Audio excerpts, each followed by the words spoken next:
भजन करो मित्र मिला आसन श्रीकंता, सांस की सुमरनी है मन को बना मनता। भजन करो मित्र मिला आसन श्रीकंता, सांस की सुमरनी है मन को बना मनता। श्री मातृ पितृ चरण कमलेभ्यो नमः। श्री राधा कृष्ण कमलेभ्यो नमः। श्री राधा कृष्ण चरण कमलेभ्यो नमः। श्री गुरुवेभ्यो नमः। श्री व्यासेभ्यो नमः।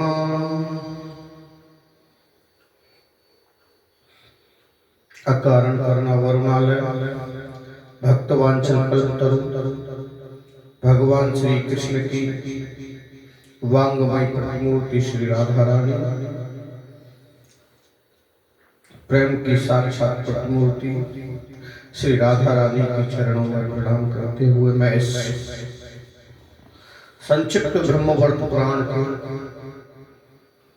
गणपति खंड में पुष्कर में जाकर परशुराम की तपस्या करना, श्री कृष्ण द्वारा वर प्राप्ति, आश्रम पर मित्रों के साथ उनका विजय यात्रा करना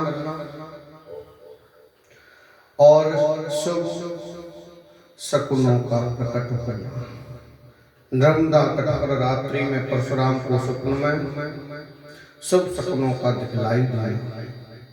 आदि कथा का वर्णन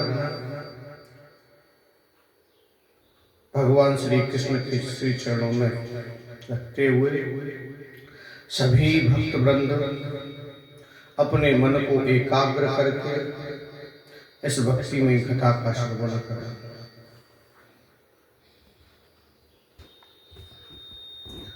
श्री नारायण कहते हैं नारद, तदंतर रघुवंशी परशुराम हर्ष पूर्वक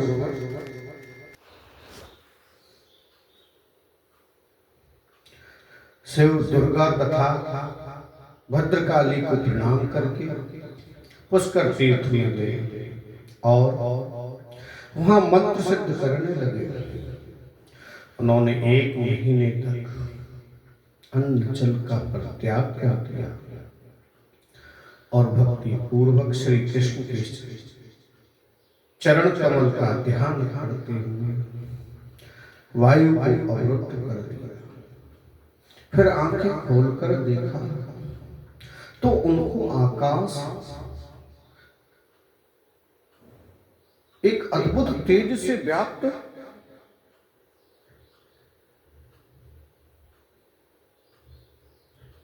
दिखाई पड़ा। उस तेज से दशों दिशाएं उद्दीप्त हो रही थी और सूर्य का तेज प्रतिहत हो गया। उस तेजो मंडल के मध्य उन्हें एक रत्न निर्मित विमान दिख पड़ा, जिस पर एक अत्यंत सुंदर श्रेष्ठ पुरुष दृष्टि गोचर हो रहे थे। वे भक्तों पर अनुग्रह करने वाले थे तथा उनका मुख मंद मुस्कान से खिल रहा था। परशुराम ने उन श्री हरि को दंड की भांति लेटकर सिर से प्रणाम किया और वर मांगा, भगवान मैं किस बार पृथ्वी को भूपालों से रहित कर दूं। आपके चरण कमलों में मेरी अनपायनी सुदृढ़ भक्ति हो और मैं निरंतर आपके पदान बिंद का दास बना रहूं। यह वर मुझे प्रदान कीजिए।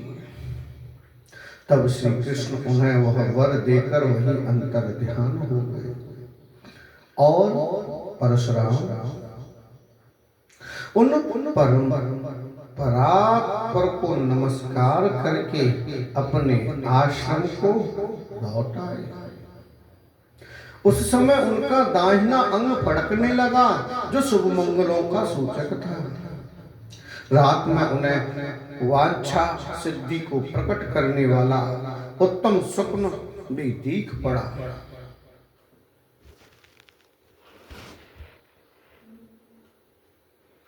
इससे उनका मन रात दिन प्रसन्न और संतुष्ट रहने लगा। वे स्वजनों से सारा वृतांत पूर्णता बतलाकर आनंद पूर्वक आश्रम में निवास करने लगे।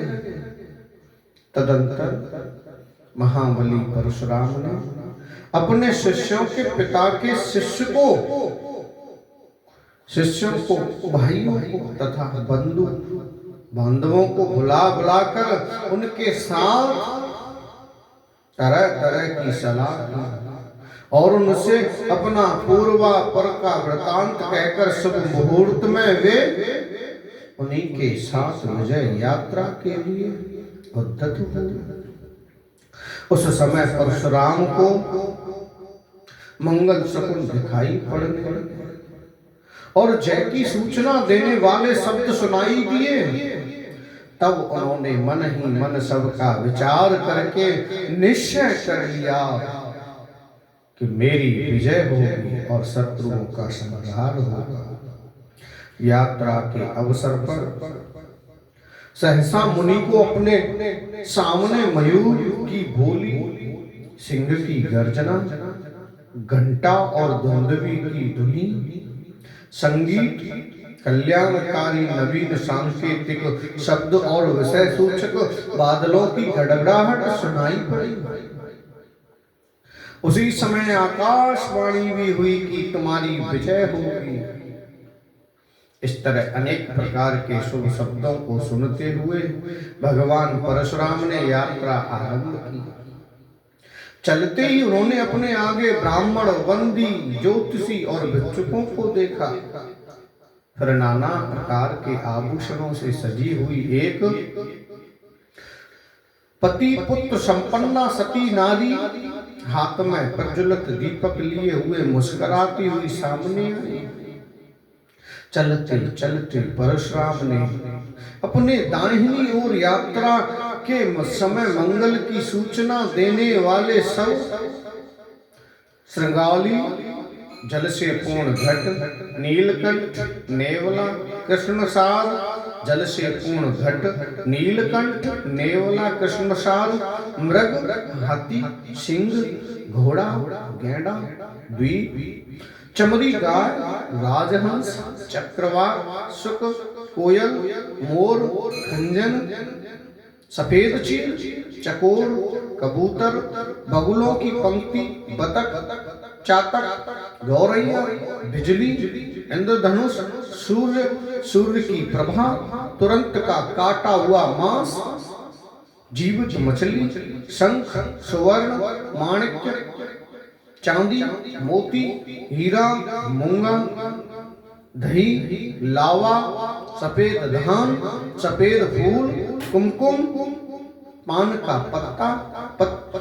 पत्ता का छत्र, दर्पण, श्वेत चंवर, सवत्सा गौ, रथारूढ़ भोपाल, दूध, घी, राशि राशि अमृत, खीर, सालग्राम, पका हुआ फल, स्वस्तिक, शक्कर, मधु, बिलाव, सांड, भेड़ा, पर्वतीय चूहा, मेघा चंद्र, सूर्य का उदय, चंद्रमंडल, कस्तूरी, पंखा, जल, हल्दी, तीर्थ की मिट्टी, पीली या सफेद सरसों, दूध, ब्राह्मण का बालक और कन्या, मृग, वैश्या, भौरा, कपूर, पीला वस्त्र, गौमूत्र, गोबर, गौ के खुर की धूली, गौपद से चिन्हित गोष्ठ गौओं का मार्ग, डहर, रमणीय गौशाला, सुंदर गोगति, भूषण, देव प्रतिमा, प्रज्वलित अग्नि,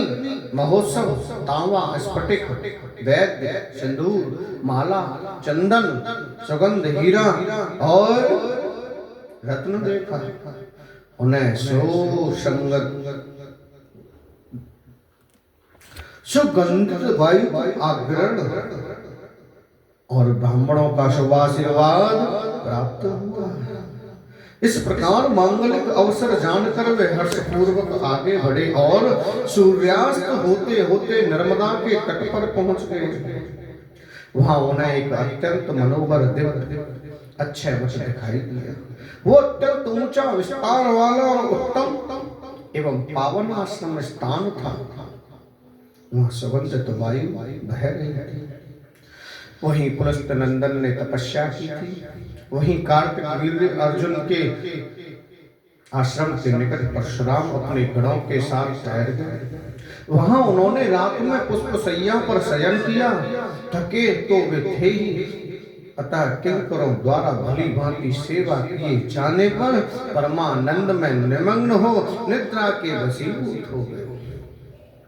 रात व्यतीत होते होते भार्गव परशुराम को एक सुंदर स्वप्न दिखाई दिया, जो वायु पित्त और कफ के प्रकोप से रहित था और जिसका पहले मन में विचार भी नहीं किया गया था। उन्होंने देखा कि मैं हाथी, घोड़ा, पर्वत, अट्टालिका, गौ और फलयुक्त वृक्ष पर चढ़ा हुआ हूँ। मुझे कीड़े काट रहे हैं जिससे मैं रो रहा हूँ। मेरे शरीर में चंदन लगा है। मैं पीले वस्त्र से शोभित तथा पुष्पमाला धारण किए हुए। मेरा सारा शरीर मलमूत्र से सराबोर है और उसमें मज्जा और पीप चुपड़ा हुआ है।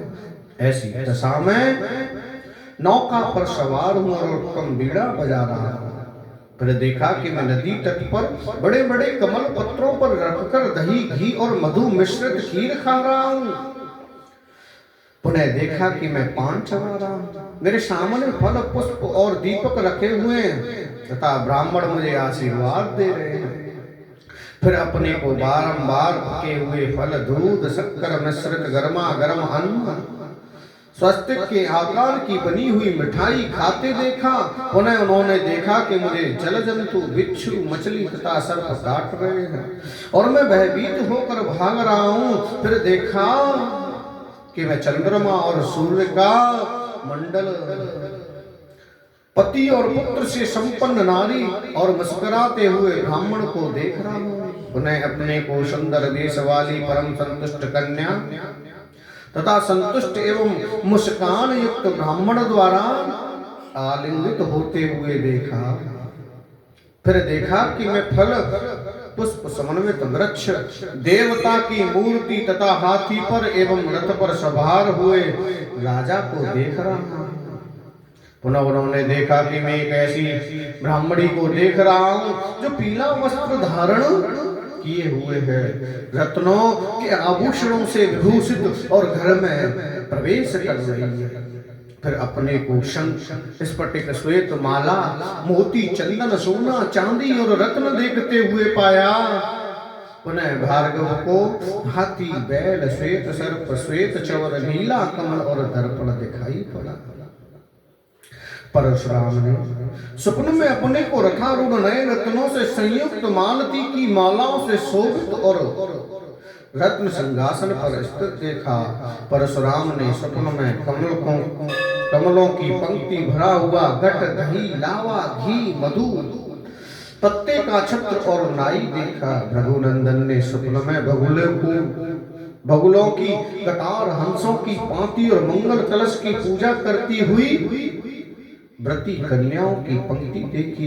परशुराम ने स्वप्न में उन ब्राह्मणों को देखा जो मंडप में स्थित होकर शिव और विष्णु की पूजा कर रहे थे तथा जय हो ऐसा उच्चारण कर रहे थे। फिर परशुराम ने स्वप्न में सुधा वृष्टि, पत्तों की वर्षा, फलों की वृष्टि, लगातार हुई पुष्प और चंदन की वर्षा, तुरंत का काटा हुआ मां, जीवित मछली, मोर, श्वेत कंजन, सरोवर, तीर्थ, कबूतर, सुख, नीलकंठ, सफेद चील, चातक, बाघ, सिंह, सरवी, गोरोचन, हल्दी, सफेद धान का विशाल पर्वत, प्रज्वलित अग्नि, धूप, समूह के समूह, देव मंदिर, पूजित शिवलिंग और पूजा की हुई शिव की मृणमयी मूर्ति को देखा। परशुराम ने स्वप्न में जौ और गेहूं के आटे की पूड़ी और लड्डू देखा और उन्हें बारंबार खाया।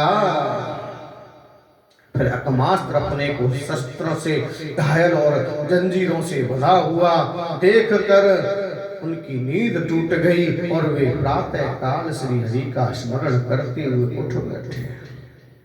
इस स्वप्न से उन्हें अत्यंत हर्ष हुआ, खुशी हुई। तत्पश्चात उन्होंने अपना प्रातःकालिक नित्य कर्म संपन्न किया और मन में ऐसा समझ लिया कि निश्चय ही सारे शत्रुओं की जीत होगी। प्रेम से बोलो जय श्री कृष्ण।